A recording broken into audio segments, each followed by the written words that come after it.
Olá, tudo bom, gente? Boa noite. Hoje a nossa última aula, né, de Value at Risk, dia 19, né, de agosto. Muito feliz por a gente estar encerrando esse segundo assunto da nossa disciplina de investimentos 1. A gente viu nos encontros anteriores, foram 3 encontros até agora, esse é o quarto. A gente viu uma aula mais conceitual, mais cultural sobre risk management, mas já trazendo aí um pouco da evolução dessa literatura de Value at Risk, da sua aplicação, da razão dessa literatura ter existido, né? E aí, numa segunda aula, a gente foi para o quadro, uma aula super interessante, foi a aula do dia 10, não é? E tivemos na sequência a aula passada, uma aula de papers, uma aula bem diferente, que você não tem em qualquer lugar, porque não é uma aula de livro, mas uma aula que reúne contribuições acadêmicas recentemente publicadas, de 2015 para cá, de pesquisadores nossos aqui do CAEM, né, da FEAC, da UFC. E aí, hoje, especificamente, a gente mete a mão na massa, uma aula super diferente, que não tem em qualquer lugar, uma aula mais curta, mais focada, que você precisa rever uma vez que você esteja com a sua planilha na mão. É claro que essa planilha que a gente vai usar hoje vai estar disponível para você no SIGA-A, você já pode acessar lá, e não é uma planilha muito pesada, mas é uma aula que você precisa assistir, como sugestão minha, claro, né? Uma primeira vez, sem acessar nada, só a aula mesmo, para mentalizar, entender melhor, e aí, na sequência, sim, você vai rever e ouvir a aula com a tua planilhinha aberta, para você ir manipulando e vendo onde você pode alterar, para você replicar esse estudo para outras amostras, para outros interesses. Maravilha? Muito bem, vou começar, então, partilhando aqui a nossa tela, para você poder acompanhar essa nossa planilhinha de Excel.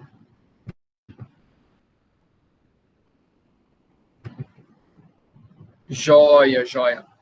Vou mudar aqui um pouco para poder usar o outro computador aqui, fica melhor, né? Muito bem. Acho que a gente pode começar dando um zoom nessa planilha aqui, tá? Vamos lá, o que é que a gente tem aqui nessa planilha relativamente simples, né? Cotação do Ibovespa, e se você prestar aqui atenção, nós temos aqui cotações que vão desde outubro do ano passado para o Ibovespa, tá? 23 de outubro, né? Até 22 de abril, eu já explico por que desse período. 121 observações, peguei isso para que, na hora que a gente calculasse os retornos, a gente tivesse aí 120 observações de retorno. Tá? O padrão ouro dessa literatura é 260, como a gente bem sabe. Peguei aqui 120 para literalmente brincar com vocês, é uma amostra. Tá? Mas sugiro que, de antemão, aqui você use 260 observações diárias de retorno líquido nominal diário. Né? Muito bem. Então, tudo que a gente vai fazer é a partir dessa coluna aqui, C, 120 observações do que a gente vai chamar de in-sample, dentro da amostra. E esse período é interessante porque o out of sample dele é bem curioso. O que é o out of sample? 10 dias, não muito mais do que isso, 10 dias fora da amostra. Tudo que eu vou fazer aqui leva em consideração os dados de retorno que vão de 24 de outubro de 2019 a 22 de abril de 2020.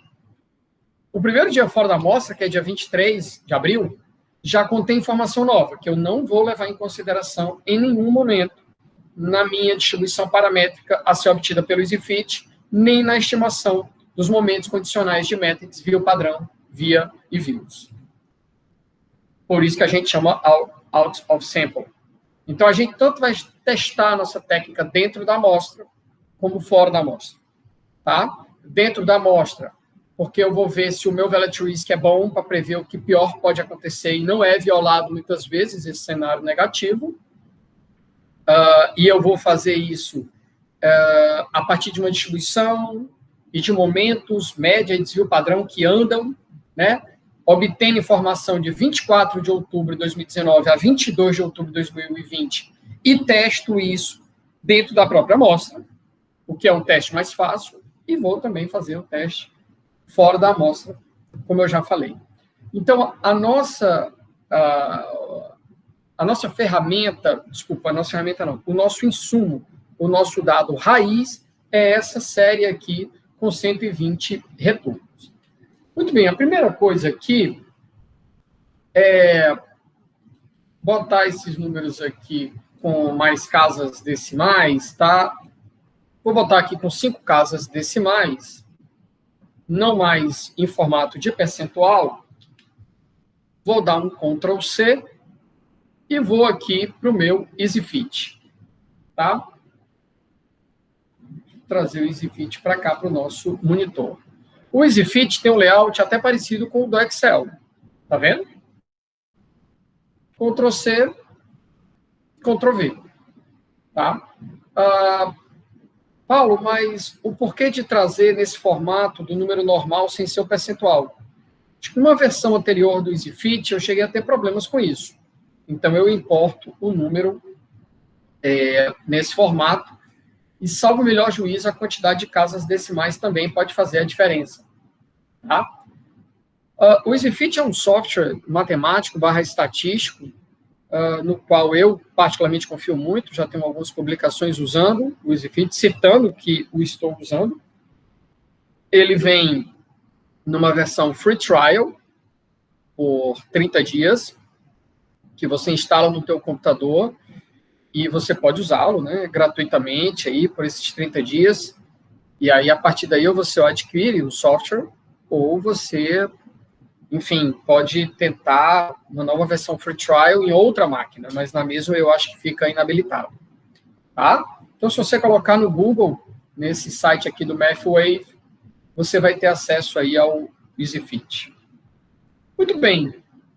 Inserir aqui no EasyFit, vou selecionar a minha amostra inteira.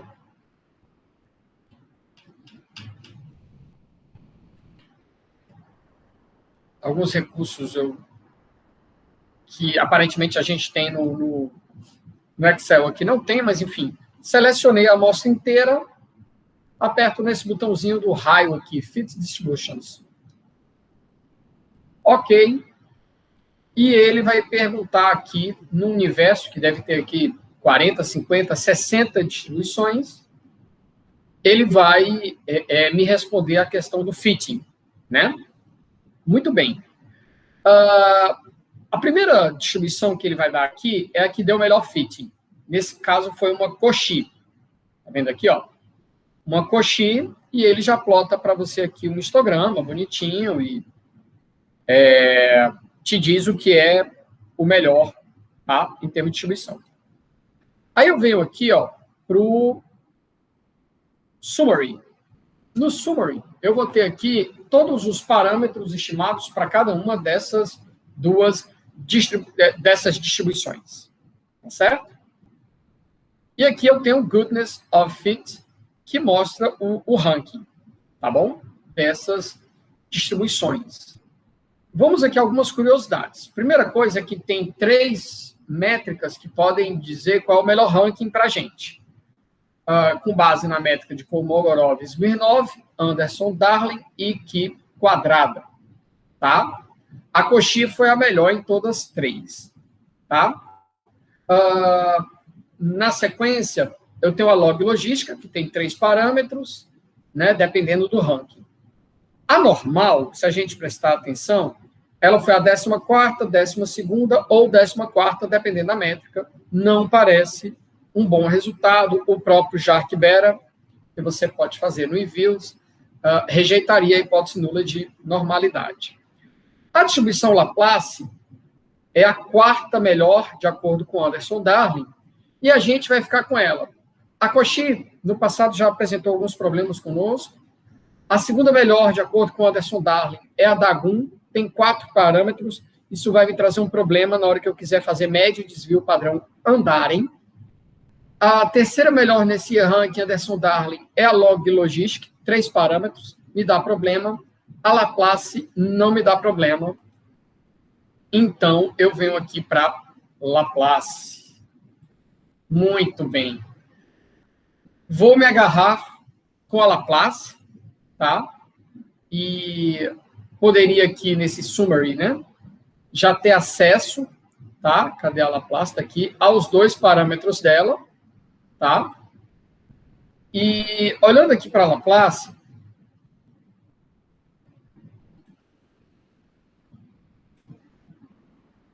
deixa eu voltar aqui. Voltar para aquela tela da Laplace. Tá aqui ela. Muito bem. Tá aqui os rankings, tá?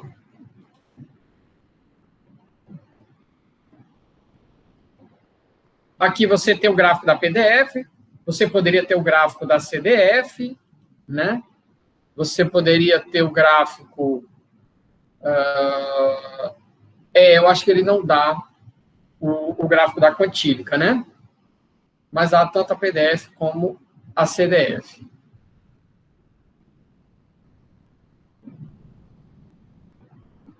Tá.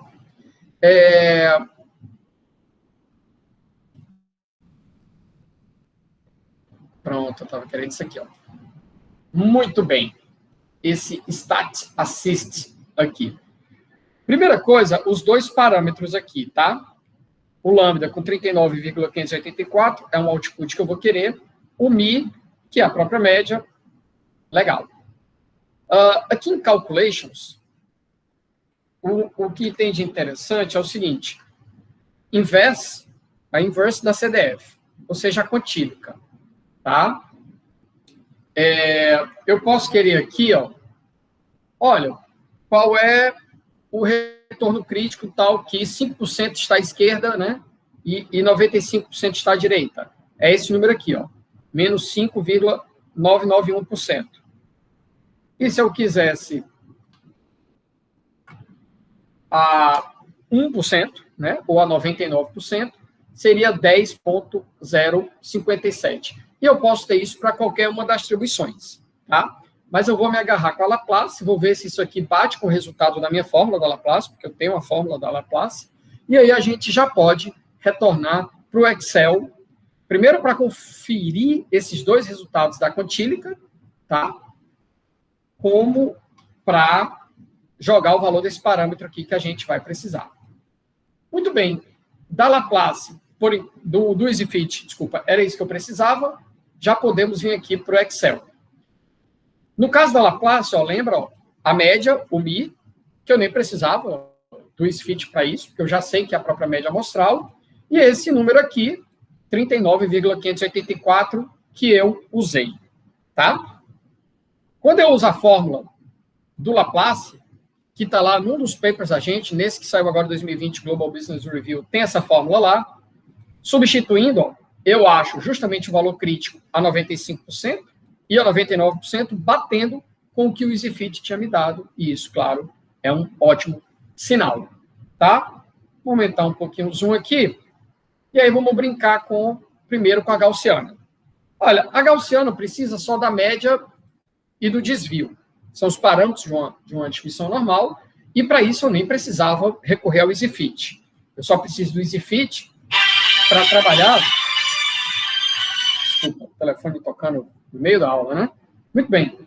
Eu só precisava aqui do EasyFit, na realidade, para poder trazer as características da Laplace. Muito bem. Vamos olhar aqui. Para a gaussiana, média e desvio padrão, no próprio Excel, você calculando média e desvio padrão com as fórmulas que o próprio Excel já te dá. E aí as formulazinhas da quantílica, tá? Que também tem lá nos nossos papers, né? Seja 95%, seja 99%. Aqui eu estou diante de um VAR incondicional. Aqui eu não estou fazendo média e desvio padrão, por enquanto, andarem. Tá? Então, o VAR vai ser um valor fixo, tanto a 95% como a 99%, seja ele gaussiano, laplaciano, ou com base em qualquer distribuição de probabilidade. Muito bem. Eu vou querer ver aqui a quantidade de violações. No gráfico, eu tenho aqui o retorno ao longo do meu período. Essa primeira parte aqui é in sample. Essa barra amarela é o VAR gaussiano a 95%. Essa barra mais embaixo é ainda mais negativo, um cenário ainda pior, mais negativo, mais pessimista, a 99%. Muito bem. E aí, o que é que eu vou ter aqui? Ó? Eu estou querendo testar, tá? Usei auxíliozinho, você pode fazer isso até de uma maneira melhor do que a minha. Nessas colunas D e E, eu quero saber em que dias o retorno observado violou, ou seja, foi pior, né, do que o cenário negativo previsto. Aqui, se você prestar atenção, eu estou testando com o VAR laplaciano a 95%, e aqui do lado, testando com o VAR laplaciano a 99%. Né? E aí eu tenho aqui um somatório de 6 violações e 4 violações, já coloquei esses valores aqui. Né? 6 e 4, para quem tem 120 dados amostrais, são violações de 5% e 3,33%. Se eu fizer para normal, eu vou ter exatamente os mesmos resultados, tá? Aqui, no caso, eu quero saber quantas vezes fura o que está na célula F6 e aqui a célula G6. Pega esse comando aqui, jogo para todas. Coincidentemente, eu tive aqui 6 e 4 violações. Tá? Então, vamos lá. Nesse primeiro momento, o que é que eu percebo? A diferença do VAR a 95% gaussiano e laplaciano é pequena, com o gaussiano sendo até mais conservador. A grande diferença de uma distribuição normal para uma boa distribuição de fitting captando cauda pesada vai ser realmente nos 99%, que é o padrão ouro da literatura, segundo Basileia. Quando eu olho para 99%, de acordo com a normal, que não é tão boa para pegar caudas, né, leptocúrticas, vai me dar aqui quase 8,5% como cenário negativo, e laplaciano um pouquinho pior do que 10%. Então, assim, ainda assim, não foi suficiente para o laplaciano ter uma melhor performance em termos de violação. Tanto os menos 10% laplaciano como os menos 8,5% gaussianos, ambos foram violados 4 vezes, o que dá 3% da amostra, o que é muito ruim, porque era para ter sido violado só 1% das vezes, o que numa amostra de 120 era para ter sido só uma violação. E houve mais. Que violações foram essas? 14,8% negativo em março, 13,9% negativo, 10% negativo no mês de março, e por aí vai. Tá? Muito bem. E aqui os gráficos mostrando, em ambos os casos, o VAR gaussiano incondicional, que são barras estáticas, e o VAR, e a série de retorno do ativo. Um VAR incondicional que claramente não aprende com seus erros. Um VAR relativamente burro, não é? E a gente pode também brincar com isso aqui fora da amostra. Fora da amostra aqui, o que é que a gente tem aqui embaixo? Os retornos dos 10 primeiros dias úteis fora da amostra, que eu não usei para gerar os parâmetros, não usei para nada, por enquanto. Tá? Aí aqui eu recorro a um comando de VF plano, que é um retorno de retorno acumulado. Tá? Então, para cada um dos 10 dias fora da amostra, eu quero saber o que é que de pior aconteceu, e aí até já peço desculpa aqui, porque nesse selecionar dados aqui, estamos com dados no eixo, né? Por assim dizer, defasados, tá? A mesma coisa aqui, Já estou aproveitando para mexer, para que o teu gráfico fique certinho, tá? Então, nossa amostra terminou em 22 de abril, e o gráfico aqui vai de 23 de abril até 7 de maio, né?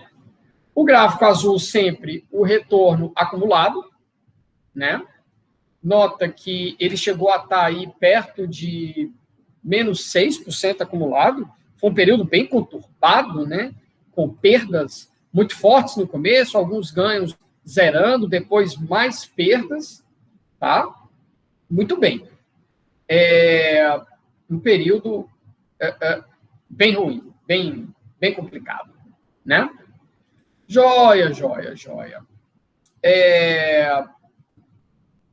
Deixa eu só checar aqui.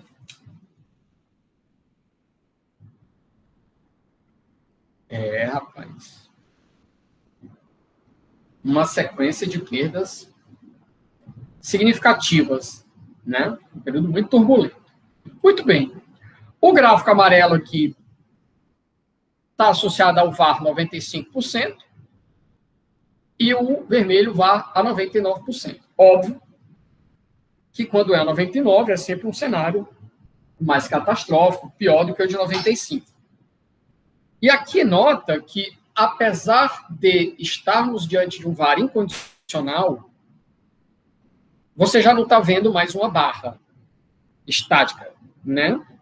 Aqui eu não estou fazendo desvio andar nem média andar, mas aí eu vou fazer uso aqui de uma propriedade de um random walk aqui e vou assumir, né, que eles são independentes e identicamente distribuídos, os retornos, e vou, a partir dessa média estática e desse desvio também estático, vou prevendo um cenário acumulado de dias, né, fora da amostra, e isso se dá você assumindo que a média é multiplicada pela quantidade de dias para frente.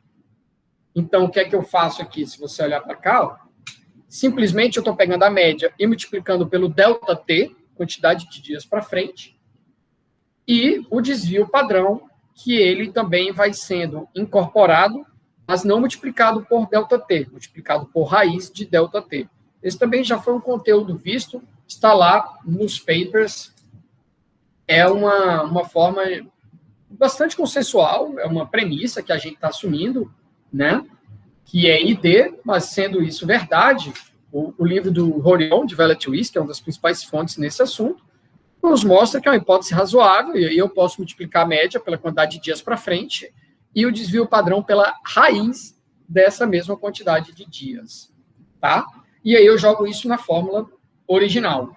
E com isso eu vou ganhando um cenário acumulado, não é? Eu não tenho violações aqui 10 dias para frente, tá?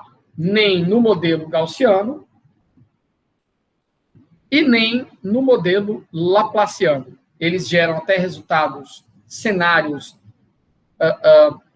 similares, comparáveis, mas diferentes. Se você observar, por exemplo, 10 dias para frente, o VAR laplaciano disse, olha, com base em tudo que eu tenho hoje, computando aí os dados, a partir dos dados de retorno de 24 de outubro de 2019 a 22 de abril de 2020, o que o pior pode acontecer para o período de 10 dias para frente, que compreende o período de 23 de abril de 2020 a 7 de maio, é uma perda acumulada de 33%.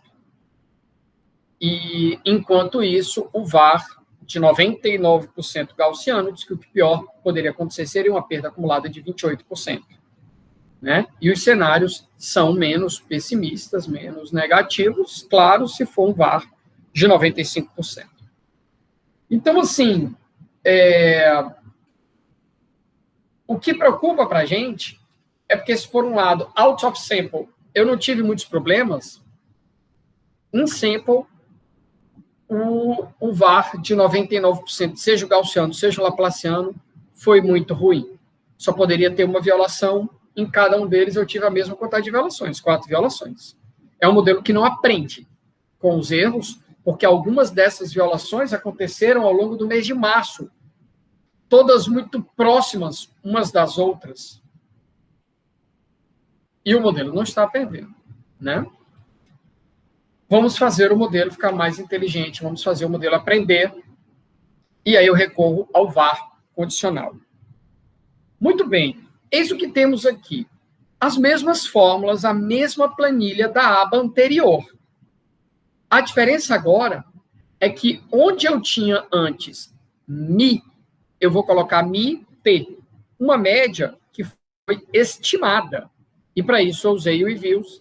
E a minha dica segue que você baixe aí no seu computador a versão também que é free trial do eViews, gratuita, é o Student, né, a versão Student, e ela é uma versão gratuita, claro, você pode usar, salvo melhor juízo, por 1 ano, compreende basicamente todas as ferramentas, tá? Talvez te limite para salvar arquivos, mas nada impede que você gere a tua série de Mi, a tua série de desvio, através de um arma gash, e a partir disso você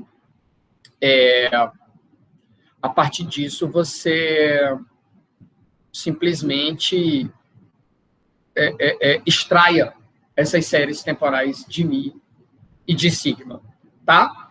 Então, eu fui lá no eViews, eu não vou mostrar aqui o output, esse é o objeto mais de econometria 1, acho que não deve ser problema para muitos de vocês, e extraí uma série, tá, de média e de desvio padrão, tá?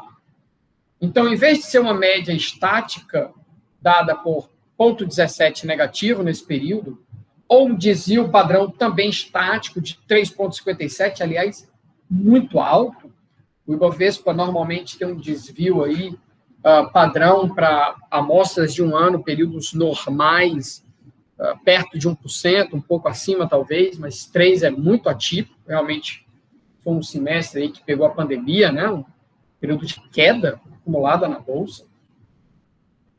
Por isso, um período interessante também para lidar com gestão de risco, né? Um período de calmaria, não tem muito risco, nem seria um bom teste para o nosso arcabouço de risk management. Mas vamos lá. Eu peguei a minha série temporal, 120 dias, joguei lá no eViews e testei alguns modelinhos autorregressivos com médias móveis, e o AR1, né, me pareceu muito interessante.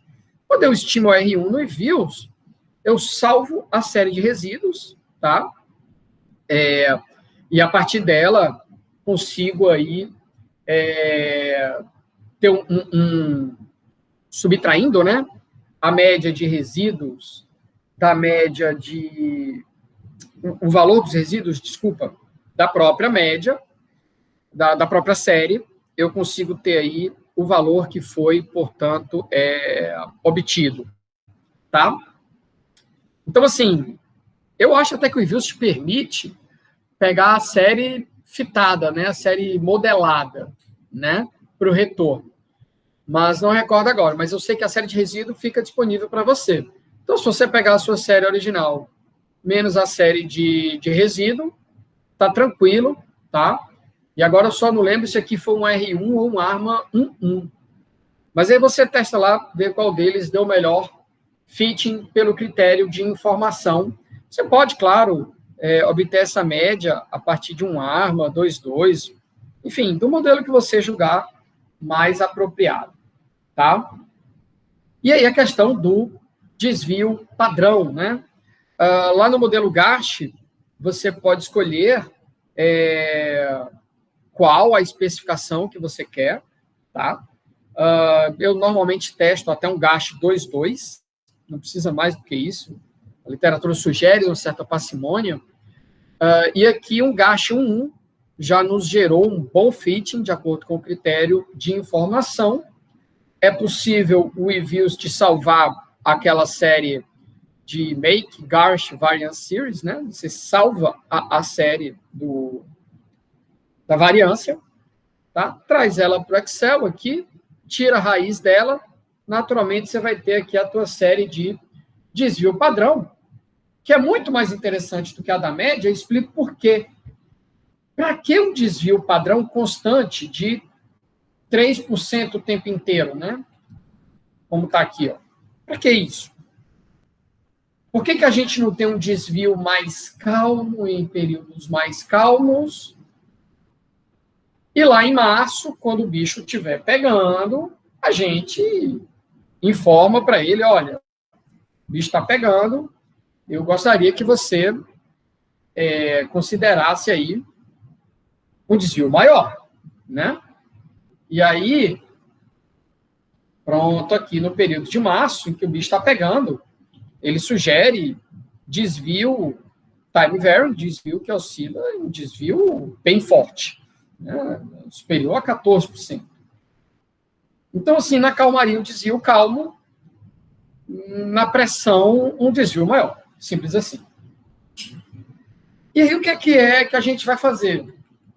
No VAR incondicional, a gente tinha aqui, ó, um VAR estático. Dia após dia, um VAR estático. A mesma coisa aqui. Simples assim. E aqui, ou aqui, estático também. No condicional, ele vai mudar, porque basicamente o que a gente vai fazer é associar a fórmula que a gente já tinha do incondicional, porém é uma média, é um desvio que andam dia após dia. Feito isso, a gente pode olhar aqui no gráfico, né? Antes do gráfico, vamos ver aqui um backtesting. Vamos ver aqui quantas vezes a gente viola aqui, né? Aqui seria o P e o R.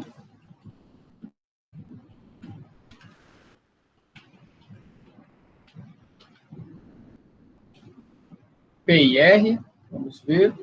Não é P e R, né? Desculpa. P e Q, né? P e Q. E aqui, claro, é o retorno. Muito bem.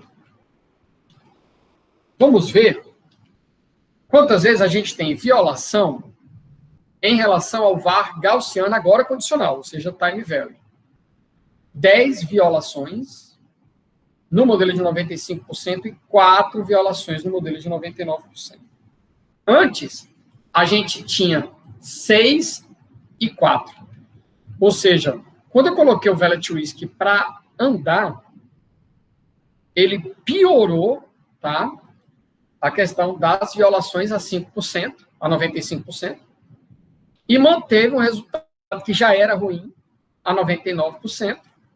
Só que agora eu posso querer aqui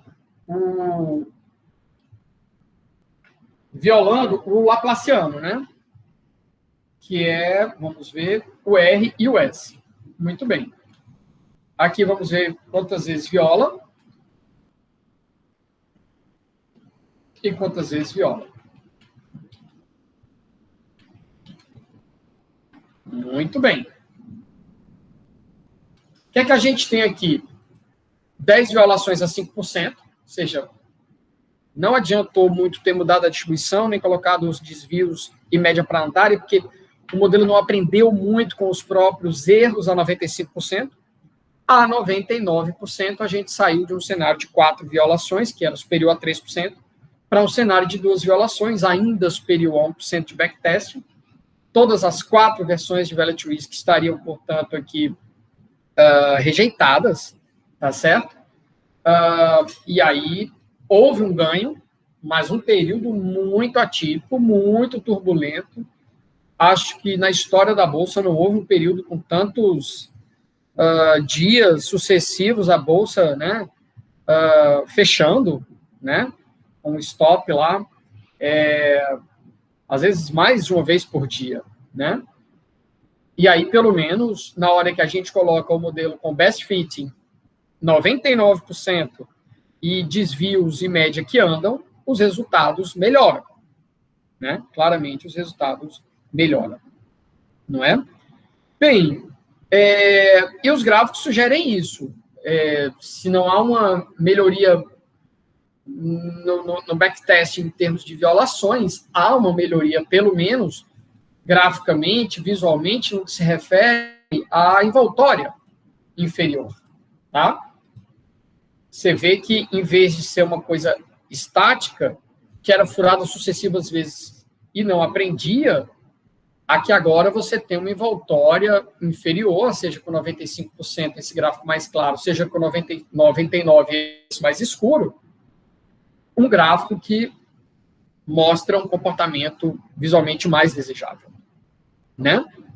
Essa planilha vai ficar disponível para vocês, e aí lembra que você tem que mudar os parâmetros da estimação oriundos, né, do fitting, através do EasyFit, seja para outra distribuição, tem que mexer nas fórmulas também, e, claro, você também tem que alimentar aqui com os momentos condicionais extraídos do eViews, e aí eu sugiro que você teste lá outros modelos lineares para ver aí outras séries de média e desvio.